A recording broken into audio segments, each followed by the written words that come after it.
নিলয় আলমগীর দিন দিন নিজেকে লম্বা রেসের ঘোড়ায় পরিণত করছে।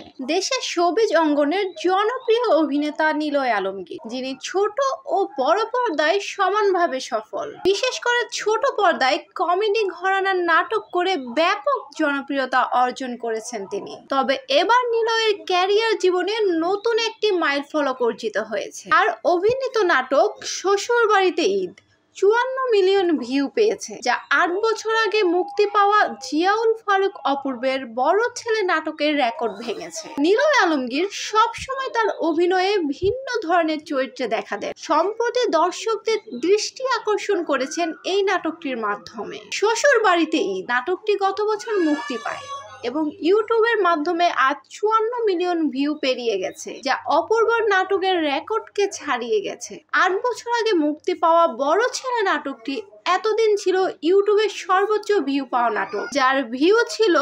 5,41,82,000। সেই রেকর্ড ভেঙেছে ছোট পর্দার জামাই খ্যাত নিলয় আলমগীর অভিনীত শ্বশুর বাড়িতে ঈদ। 11 মাস আগে ইউটিউবে এসেছে মহিন খানের নাটকটি। গতকাল পর্যন্ত এটির ভিউ 5,43,78,000। দর্শক, কি মনে হচ্ছে, আসলে কি নিলয় আলমগীর লম্বা রেসের ঘোড়া হতে চলছে? আপনাদের মতামত কি জানিয়ে কমেন্টের মাধ্যমে আমাদের সাথেই থাকুন। ধন্যবাদ।